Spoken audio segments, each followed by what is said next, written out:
I'm Scott Eckart, and this is Future Proof, a show for building something that lasts. Let's get into it. In this episode, my guest is Mark Moreland, the owner and general manager of Body Outfitters. Body Outfitters is a personal training studio with a unique focus on movement and a holistic approach to wellness. At our core, we are a movement company. We're not a looks company.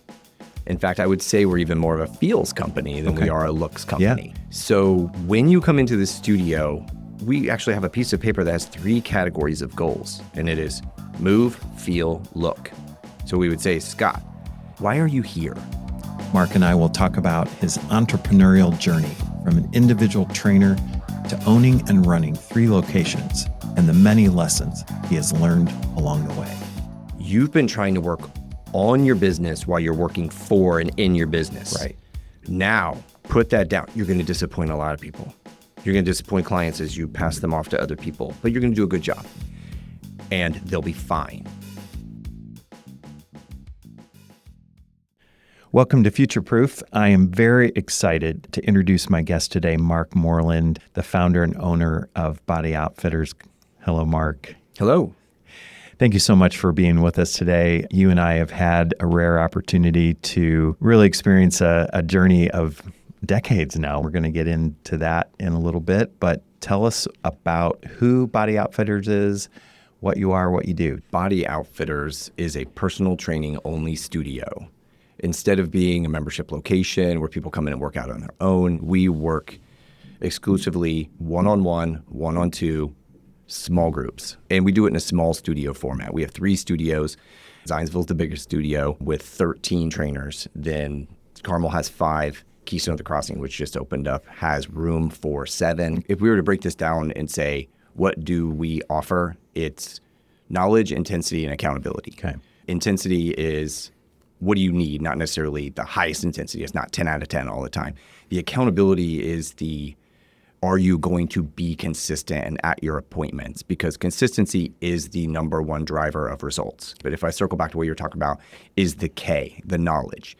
We have a lot of reps with people. We have a lot of education. And we also are looking for the people to have the drive, the employees, the trainers who have the drive to want to positively influence and not just caddy a client around and say, okay, here's the next thing and here's the weight, kind of like handing somebody a golf club. Right. There needs to be rationale. In fact, one of our core values mentions that a trainer should have a rationale for what they are choosing at any point in time in a workout. And on that continuum, it could be because this is exclusively essential for your results, or it could be because this person really likes to do triceps. Both are cool. Yeah, great. So when did the first studio open? 2010, when it was a bad idea to be opening a small business. That's when we did. Yeah, we were emerging out of a lot of things. But so the reason that you're here, though, is you're a business owner, dad, husband, all that. But I would describe you as the most earnest person I know. Where does it come from? Where does this source of energy come from? Well, I think there's some things that I can't explain where it comes from. There's a part of my hardwiring that drives me toward a thing. I went to college to go to college. I didn't actually know what I was going to study, but I said, what can I study that'll get me a degree? Because nobody in my family in history ever had a college degree. Okay. But was that pressure, though, to get a college degree, to be that guy? No. It was never a parent thing, a dad thing, anybody. It was a Mark thing. And it also wasn't necessarily to get rich. It is to produce something. I come from a long line of farmers. And 2 things that farmers understand is you play the long game. You work a field, you plant seeds, you spend your money and your time doing that. And then hopefully you get a harvest. You actually have something that you can go that's valuable that you can sell. So there is inherent risk just even in that game.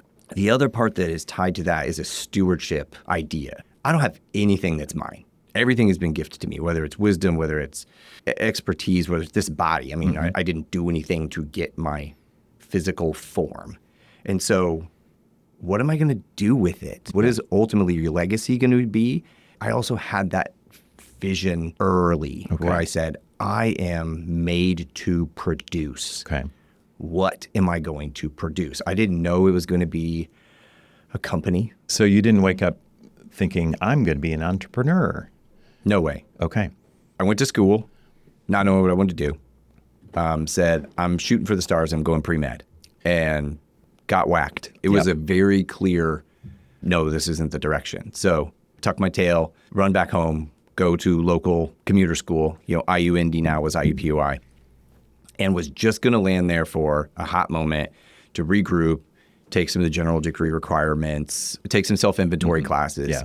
And took a self-inventory class with, I think, Mrs. Peterson, it's a long time ago. You're taking all kinds of personality tests, drive tests, you're filling out fake resumes, but you're building this thing work. We get to the end of this self-inventory, and literally I remember she sits down and she says, you're a really interesting case. And I think you say this to all the people. But she said, you're on two sides of the spectrum when it comes to what you need in your environment. In one way, you have to be physical. You in a cubicle would rot. Okay. Right? On the other side, you're naturally an educator. You consume knowledge, but you're already teaching people in the class how to do things. But that's how I learn. But for somebody to actually lay it out and display it in front of you, it went. Yep. You literally just said physical education. It says it right there, physical education. Interesting. I left that meeting and walked to the School of Physical Education. And I said, I think I'm supposed to be here. Basically, what do you got? So if you are 18, 20, 25, and you're listening to this and you're a little bit confused, you're not really sure, college for you, not education, what are you saying to them about how do I find a direction? Number one, you're not going to find it by holding static. Okay. You have to move forward. Moving forward, whether it's success or failure, you're going to learn something. You're going to learn either hard, yes, that's what I want to do. I feel really validated in that direction. Or you could go, man, I could be successful there, but that's just not, that's expensive for me. And that could be from an energy standpoint, from a spirit standpoint, where you're like, man, this is just heavy work. And I've had jobs financially, like that as well. Right? You can waste tuition. Yes. Right. The other part, there are such good tools out there. There's so much wisdom that people have already gone through. Who in your world do you trust? There you go. Who in your world knows you that you can say, you know me, what do you see as my strengths? What do you see as maybe areas that might be blind spots for me? I love the phrase blind spot because sometimes we don't see it. So I was told by one of my professors, he said, do you know you interrupt people? Oh. And I worked on that. That's a crossroads. It's a pivot. You could be Yeah. insulted. Sure. And go, oh, that guy doesn't know me. He doesn't know what he's talking about. I would say self-awareness and the ability to take criticism, work on being able to do that because that allows you to absorb wisdom. So then you completed your degree, exercise physiology, and you were very serious about wanting to use that. And you took a position at a company called Fitness by Design, which is a trainer-only company, I believe, right? You couldn't walk in there without that. And hit the ground running, and you were very serious about creating a relationship with your clients and seeing them achieve their goals. And you got a lot of satisfaction from that, watching people achieve that when you had very high retention. Is that a fair statement? Yeah. Starting there as a baby in March of '99, watched really great, highly skilled trainers. But what they had more than their skill was their interest in the progress of their customers. Okay. It was unmatched. David Davis, Jeff Morgan, Rob Hudson, the guys that ran that place. Rob Hudson's the owner. There was not a session they didn't have control over, but also a vision for, where this individual is going to get amazing training and they're also going to have a great customer experience. And I said, I'm going to do it like they do it. And then I was still in my education at the time, so I could bring that education into it, use it right away in these sessions to benefit my clients, but then also connect with them outside of sessions. So it was phone calls, it was coffees, it was, hey, go golf with them. And what was really great is when you are super focused in your session to offer a product and your value then can carry outside of a session into long-lasting friendships. Something I highlight to my trainers regularly, probably maybe not often enough, is think in your world, who do you get to spend an hour a week with, one-on-one, face-to-face? That is every single one of my clients. Everyone else who falls in that category, is probably family. So you think about the opportunity to really influence these people, and for them to impact you is really high, because that's what's going to happen when people get together. And to be able to honor that relationship. And some of my best mentors were clients that then I learned from. Bruce Dufour, who passed away a couple of years ago, he was one of those guys, longtime client, him and his wife. And man, that guy walked in a room, and it wasn't that everybody knew him. It was that he made everyone around him feel special without really doing anything special. He just saw people. Okay. He made eye contact. He greeted people. Just basic human stuff that never goes out of date. Yeah, right. And you go, what can I pull from that? Is it fair to say that the time there was an incubator for you to think about what it might look like? There were at least 3 points on the calendar while I was there in those 11 years that started directing me towards wanting to start my own place. And one of them was at about the 5 or 6 year mark, when the company was having a specific pain. The place was awesome. The intensity was awesome. The camaraderie and the culture was good. When a trainer would go on vacation, a lot of their clients would not come in to get covered or have a substitute trainer. If you then zoom out to what's going on there, you have customers not continuing with their program for maybe a week. You have that revenue from a business standpoint not coming in. And so we said, if we had more consistent standards, could we have more confidence in the trenches for when Mark goes out on vacation to advocate for Scott to come in and work with a different trainer? So I pitched an idea to Rob, and it was for the position of director of training. And I wasn't asking for a bunch of money. I was asking for a bunch of influence. Right. And so we took his good training program and made it a little more robust, but ultimately just applied it consistently, and it worked. Yeah. And that's when I started getting a vision for, okay, now what? Yes. Now what do we do with this? I asked my wife, I said, do you remember the times we talked about me opening a studio? Mm-hmm. And she said there were 2. One of them when we had our first baby, and that was scary. So that was a no-go. Yeah. And then the next time was when we were expecting our third.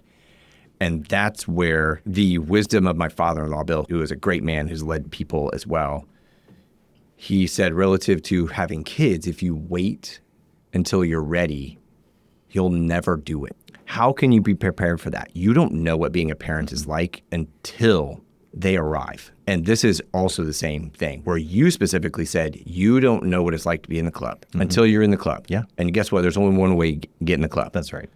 And you close that door. That's step 1. And then you open the other one. Mm-hmm. But you have to do both. And so many people, I was afraid to close the door behind me. I had 3 little people, and I had a hard conversation. I had a non-compete, but I also had a very respectful relationship with that individual. Yes. And we even entertained briefly me opening one of his. I was already set, though. Then the next step was to leave well. Fear is a great motivator, but that wasn't what was motivating me. No. You had and have a community around you. And I think this is important for people to hear too, that if you have a vision and you can articulate the vision, people will go with you.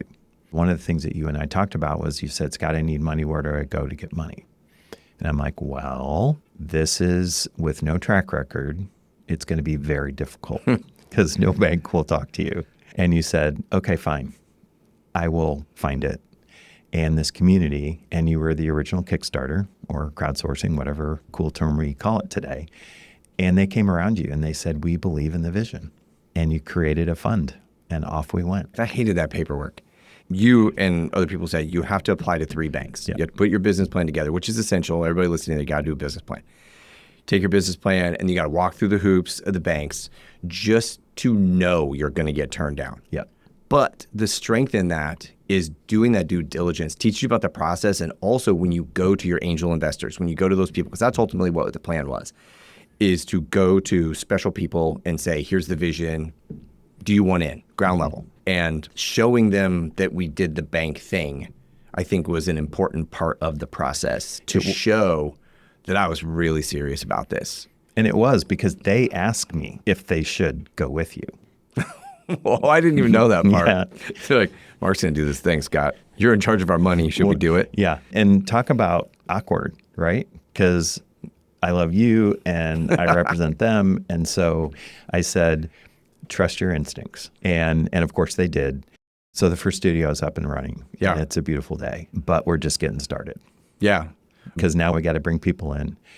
And now you have to multiply Mark Moreland because you can only train so many people. So we knew the vision was never to be the one-off. That was never the vision. We got more space planning on that. We got more equipment planning on that. We said, we are going to fill my book, and then we're going to fill the book of 5 other trainers over this much time. And so hiring, something I had never done before. I'd been a part of hiring. Yes. Outside sales, because up to that point, it was referrals, 100%. Now, the company I worked for was also doing marketing, so I knew there was benefit there, and I had a lot of respect for that. But yeah, the game changed a lot. I remember opening on my first day and having 5 appointments, which was 5 more than I thought I was going to have. So that was great. So that was that Monday, and then Tuesday rolls around, and I have none appointments. And then on Wednesday, some of those people come back that were my Mondays. And then Thursday, I have none appointments. So on a none day where you are in square footage that you're paying for, you have decisions to make. Yes. And one of my mantras is RGA. Okay. RGA stands for Revenue Generating Activity. So what is the thing I can do right now that either puts money in the bank or positions me to do that? Okay. And none of it is by sitting in this chair. Got it. Get up out of the chair and do something. And you have to throw a lot of spaghetti, got to throw up at the cabinet and see what sticks, because those first days and weeks are now our go-to process when we hire a new trainer. When we open a new studio, we have a do this, then this. And to one of your points, they're weighted. Certain things have different weight. So you lean toward the ones that have the heaviest weight. And one of those things is when you get a break, you spend a few minutes, you contact all the people that were in yesterday, and you say, how was your workout? 50% of them will never engage with that text. That's not what's important. What's important is I'm thinking about you outside of the session. And that cost me 3 minutes to hit 40 people. And then I'm off to the next thing. So you have to keep moving forward and try stuff. So you were entrepreneur guy, you were trainer guy, but now you're the leader. You've hired, you've had to let go, you've had to have very, very difficult conversations. How have you learned how to spot talent and then cultivate talent as Mark the leader? Oh, that's a big, chewy question. Every business is people, and our business is hiring people to take care of people.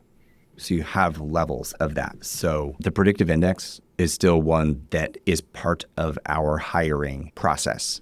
Before you come into the on-site interview, we get a snapshot of where you get your confidence in the workspace. And now we've been doing this long enough where we know, because this is a hardwiring thing. This is not a personality test. Right. We've seen now enough people succeed and fail that we can even start to predict, are we in a position to support you to success? Do they need a lot of verbal feedback? Do they need a slower ramp up, an onboarding process to build their success? Once I have that tool, it's my responsibility to use it, because they could be successful. They're going to be successful somewhere, but it could be my style. It could be my process where I have to look at them and own my responsibility rather than say, well, let's give it a try. If you make it, you make it. Okay. We are not that kind of culture. Okay.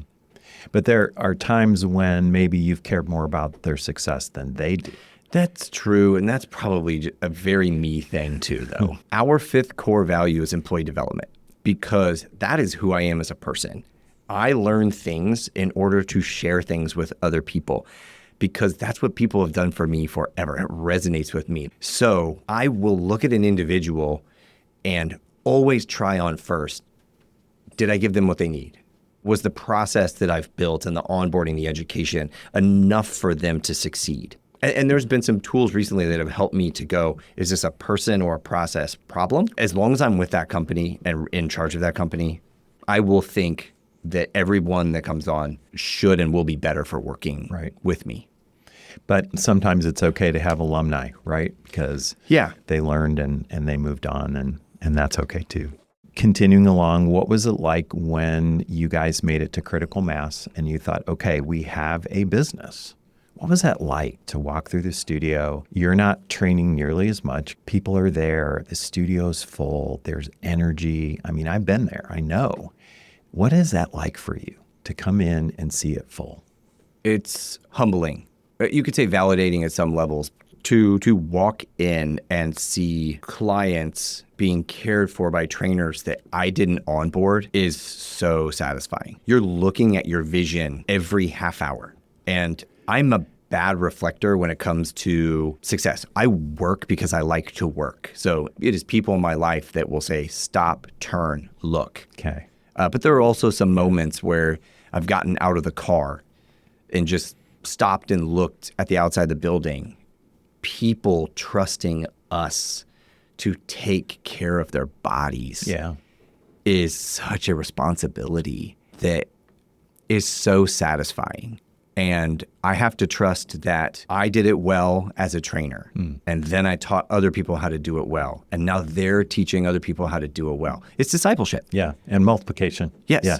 It is to be able to multiply where I go, okay, if this is true of being blessed, then what's next? Yeah. Second studio. Was that harder to do the second than the first? It was. Yeah. Every time your role changes, your job description changes, however you want to say it, you can expect to have a clunky phase. And that could be short or long. And I could tell you maybe a couple cheats to get through it faster. Sure. But Go ahead. Man, number one, just accept that you're going to be clunky at it. Okay. And get feedback. Because there isn't a CEO, there isn't a site manager that didn't grow into that position from somewhere. In my business, a trainer becomes a manager. They were good at training, but they might not know how to manage, but we're saying, we like you and we want more of your influence. So therefore, we actually have management training because I went and got management training. Like, how do you take care of these people that are going to take care of these people? But not everybody can manage. That's true. But one of the cheat codes we kind of have in our business is we watch people manage people. Yeah. So your true partner, Christina, I say all the time as a business owner that I'm not here without my wife, and you're not where you are without Christina. Tell us about Christina. Christina she is a force. And there's no way for me to not get emotional. I hope every man gets to be supported in their life by a woman like her. She is lovely. She is ambitious. She has a care gear that I don't have. She expects nothing in return. She has this like unbridled force where she does what she wants, but what she wants to do is take care of other people. That's right. Between the two of you, you have made this happen. You have grown this thing. You have made it work. But you are good at taking counsel, relying on others. You are not lone wolves, either one of you, which is what I really love about you, as consultative as you are. I think that's one of the keys to your success as an outsider looking in. There are others that have been very helpful along the way. Let's talk about some of those people. I've mentioned a few of them. Bruce Dufour, again, when I think about him, I think about how he took care of his employees, seeing them as people, just basic, good human skills from a special person. And again, watching him, being a beneficiary of him taking care of us because he really connected with me, and especially when our kids were young. And he also understood when I opened the new business, he counseled me on what I should and shouldn't be spending my time doing. Yeah. Okay. To the point where in the middle of a snowstorm, we're not supposed to be out. This man drives down my street and we're like, what are you doing? And he pulls out a snowblower and he gives it to me and he goes, I just picked this up. He goes, you are a dad, a husband, and a small business owner. You need tools to do those things, not be out here shoveling your driveway. Wow. It's like, talk about somebody who puts their principles into action. Yeah. And then he left. Yeah. And we're like, what just happened to me? Yeah. Rob Hudson, of Fitness by Design, is such a driven man, and watching him and hearing his legacy of starting a thing that wasn't a thing. It wasn't. He was a personal trainer, I believe, at the Indianapolis club. Yeah, athletic club. I see. And that was before that was cool. Yeah. And then he had a vision for opening his own place and then growing trainers, and he did it. Yeah. He would say phrases like, I want to grow multiple locations. He had 2 locations. And then again, watching him take care of people very well, and then also watching him try some stuff that didn't work and maybe help him clean up some things as well.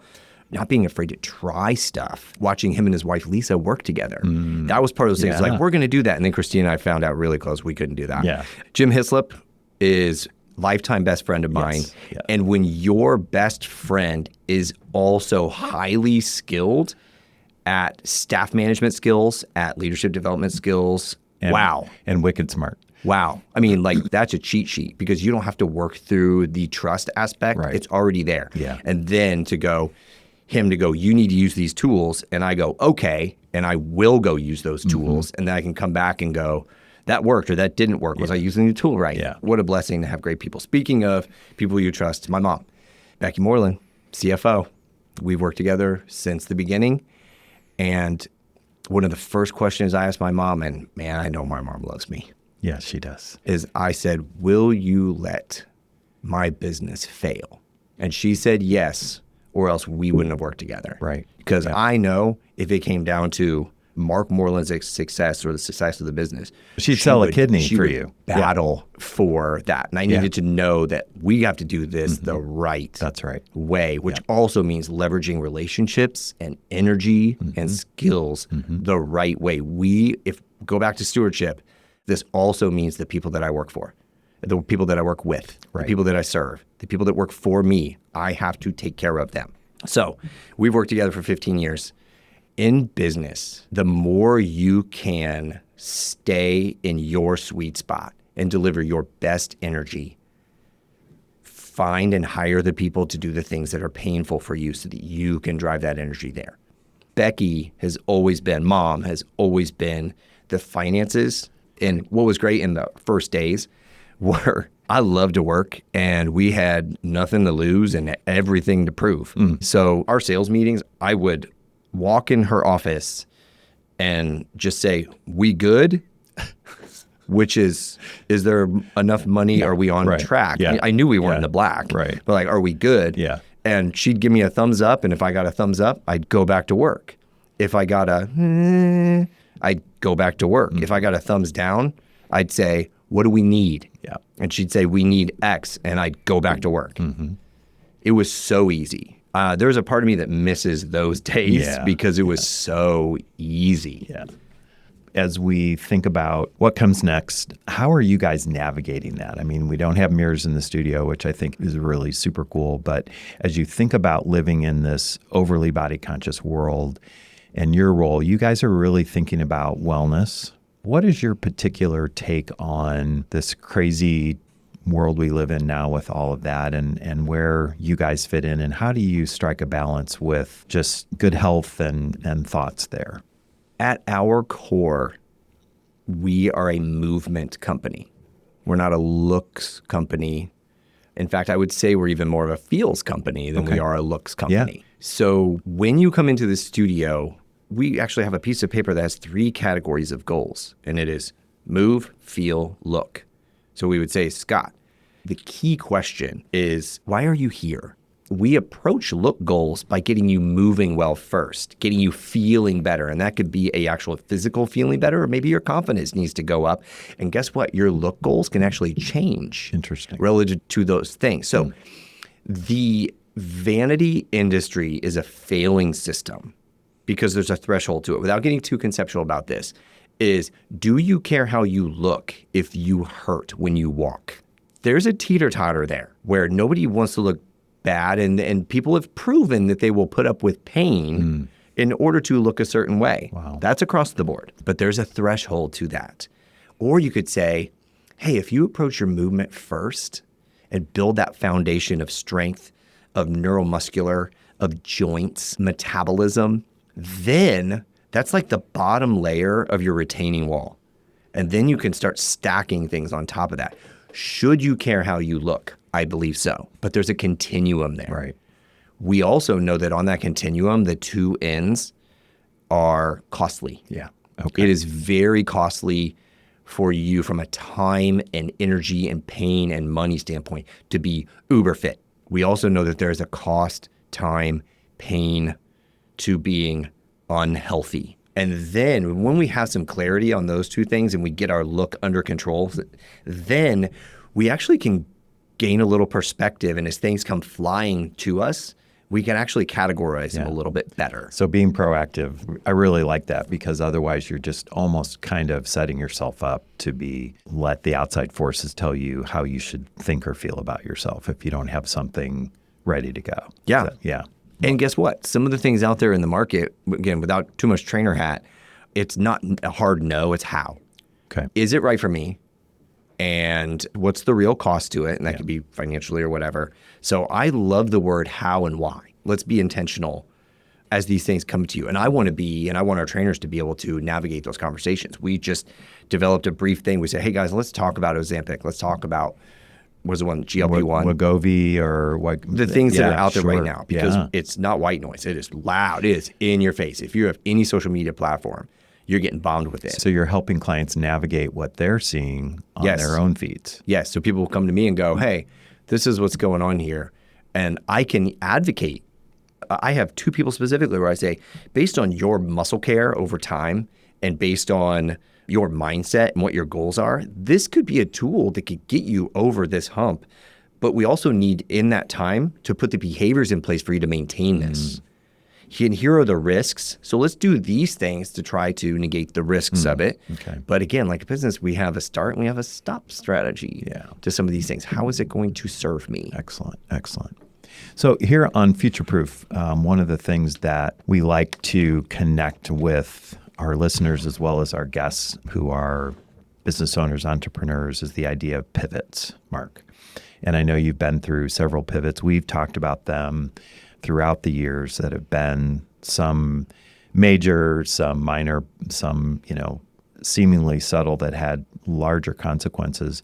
Do you have a couple in mind that you would be willing to share with the listeners? Yeah, the dining room table, those were the pivots because it was sticking the flag in the ground and going, we're going to do this. And when I say we, I had all the doors opening, but I needed Christina to give her blessing. Yes. Because we're a team. And the timing was terrible on paper to be working through a non-compete the day after your 3rd child is born, literally left the hospital to have that meeting.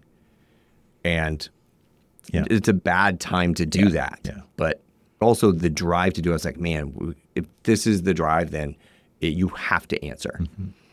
Opening the first studio for sure, opening any studio, because when you open it and then you realize what does work, what doesn't work, then you start making those notes for when you're going to open the next one. And you make those notes for the next one. I already know different things I'll do with number 4. And as soon as I open number 4, I'll have plans for number 5. It's not the expectation of perfect. It's that progress. You could say that COVID was, especially in the fitness world, but COVID was never a fear. Jim Hislop gets credit for this one as well. It was fall of 2019, so it was probably good timing for that one, where I had a major thing at work happened, and I thought we were doomed, like disaster. And he said, Mark, what's your opportunity in this? Interesting. Okay. And I said, what are you talking about? I'm mad. I don't see it like that. And he said it again. And Jim has a super calm voice. Mark, what's your opportunity here? You're missing it. So take some time. Say, this event, it happened. Yeah. What does it allow you to do? And so I was like, okay. So I kind of rattled a couple things. He goes, there you go. He goes, you're going to find it. When COVID hit, it was, what's our opportunity in this? Yeah. And you know what our opportunity was? It was to take care of our people, to prove that we had their backs. Because all of our people are W-2'd. The world took that independent contractor in the fitness world and closed doors on it. Yes, it did. My gym closed. Yeah. Right around the corner. There was no loyalty. Correct. In that industry. That's right. And man, we kept everybody, and it was expensive and it was worth it.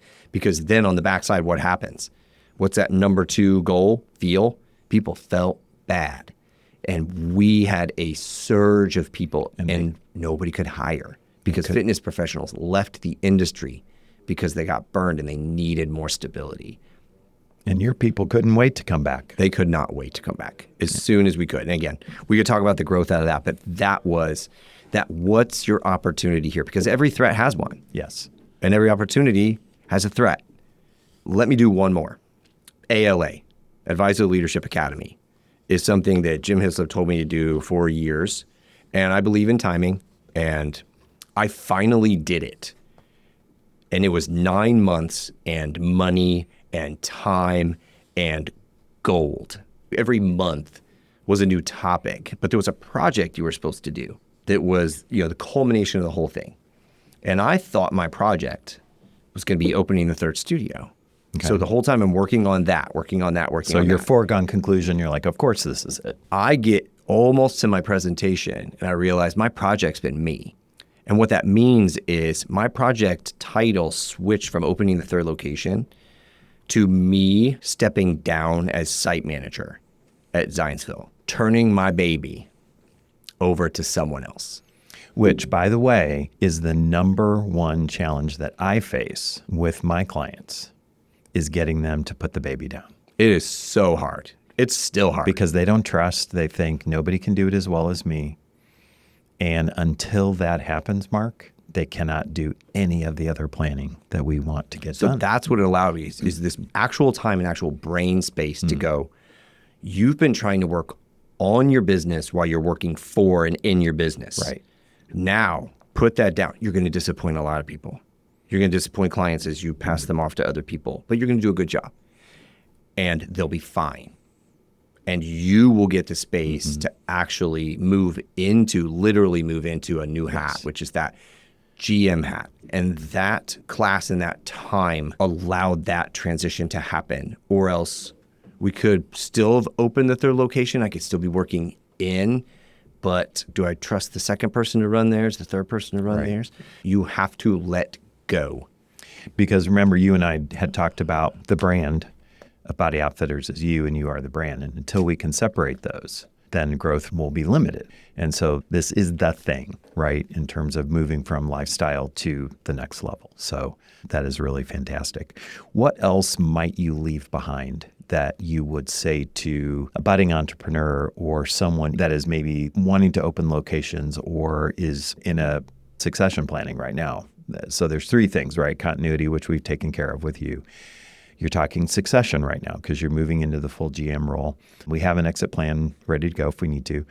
But really what we're talking about here is succession, right? Which is critical, which can be bumpy, or you can steer into it. You can celebrate it. What entrepreneurs or business owners don't realize is that unless they hear about the succession plan, they don't want to come in because they think, man, if something happens to that guy, that whole business is going up in flames. And it's actually a sign of strength if you can look at and tell your stakeholders, we had a plan.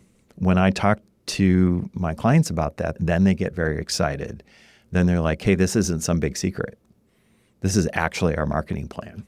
And then they get really excited about sharing it because it's a great story because it says, hey, we are successful and we're telling the story in a way of growth because now you've been able to replicate yourself. But you don't need to have many marks. They can be Bill and Susie and these new leaders. And that's very exciting. It is fun. And you don't necessarily know the role you play on their trajectory as well. Correct. Because they could have a vision to look at what you're doing and go, I want to do that. Maybe that's under your brand, but maybe they're going to launch and do their own thing. And you can play a part in helping them do that, whatever that looks like. Because again, opportunity and threat. If one of your main people wants to go out on their own, just like you did, there's an opportunity there. Right. There is a threat. But what I have found is with a willingness to work, a willingness to gather your best troops and counsel, we've only grown when I thought there was a threat.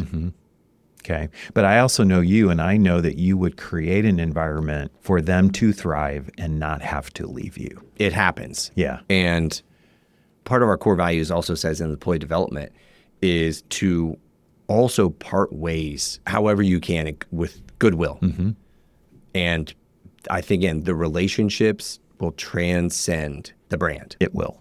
So that is something that, man, I would love to have a vision for people coming to Body Outfitters, working through our team lead program from trainer to manage the facility, just the nuts and bolts and the brooms, to then manage the training and then, manage the sales and then run the whole studio and then maybe open their own studio and then maybe have a tranche of studios. That's a really fun thing to play. And again, I'm going to keep working toward that because I think then if I could pass off GM to someone. What does that mean? Yeah. I mean, that's a whole What does that free me Right. up to do? That's right. To maybe write, teach, speak, Yeah. be an advocate for the industry now. And that's the abundance mentality, right? That's one of the things that I wish that I had learned earlier in my career, to not be threatened by others who I thought would take away my little piece of cheese. That there's this ginormous opportunity that I will never get to, and to be more abundant minded. And I think that you possess that ability to really embrace abundance versus scarcity. And for me, anyway, the market that I serve is people like you is underserved, horribly underserved in the closely held business market, that I don't need to worry about it, that I can be abundant minded because there's so much more opportunity than I will ever get to. And if you're abundant minded, you don't need to worry about people taking things or leaving or doing whatever, because that is always going to come back to us in wonderful ways. We just don't know how. I agree with you. Yeah. I think you asked me too, like, what would I tell somebody? Yeah. Are we at that? Yeah. I think there's been some things throughout this, but I was thinking back going, I have 3 locations in 15 years, and I know it's the right timeline, but I would roll things out faster because version 1.0 is the hardest. Launching version 1.0, you spend the time, the due diligence, building the thing. Then you plan your rollout, right? And you're trying to nail it. Man, sometimes you get that version 1.0 and you roll it out there. That way you know fast if you got something or you don't. You can always tweak it. You can always pull it back. You can always kill it, or you could double down on it. But there's a gut piece of this too that you could say go with your gut, but your gut is part of your wins and losses up to this point. It's not just intuition. I think it is also your body of experience and exposure. The phrase that was pushed to me was, what evidence does Mark Moreland need before he'll take that step? And I started building those lists. Be like, hey, I got to do, and this was something that I had to commit to myself. As I said, I need to see this, this, this, this. Now, here's your promise. Once you see those things, you have to go. You can't add something to the list. Oh, well, we didn't consider this, because that's when it's fear. So at this point, that started to matter because now we had things that we had proven and things to lose. That's why it was so simple at the beginning, because we had nothing to lose and everything to prove. Well, we had proven we had this thing. And so that starts to make you hold back a little bit. Very well said. What a great conversation today, Mark. I just love watching your success and having to be a small part of that. Thank you, Scott. And thank you to the listeners. Hopefully you can extract something out of this and it will help you, and blessings to your journey. Our conversation really speaks to what this show is all about, the moments that reshape your business, the action, and the mindset it takes to keep moving forward. So here are 3 things that stood out from my conversation with Mark as we looked at how to future-proof your business. Number 1, know your why. So for Mark, at the very beginning, he knew why he wanted to do, and that really kept him going, especially through the hardest times of keeping the studio open, especially during COVID. Number 2, start before you're ready. There were a lot of things that he just didn't know the answer to, the whys, wheres, and most importantly, what was the next big move. So he started before he was ready, and he had great people around him that coached him and kept him going. Number 3, what I call the field of dreams. If you build it, they will come. He had to crowdsource, not doing traditional financing, and he had the vision, he got people around, and he explained it to them. The money came in, he had the field of dreams, and he built it, and sure enough, the people came. Head to the description of this episode to find links to connect with Mark. The future is bright. I'll see you on the next episode. Thank you for listening today.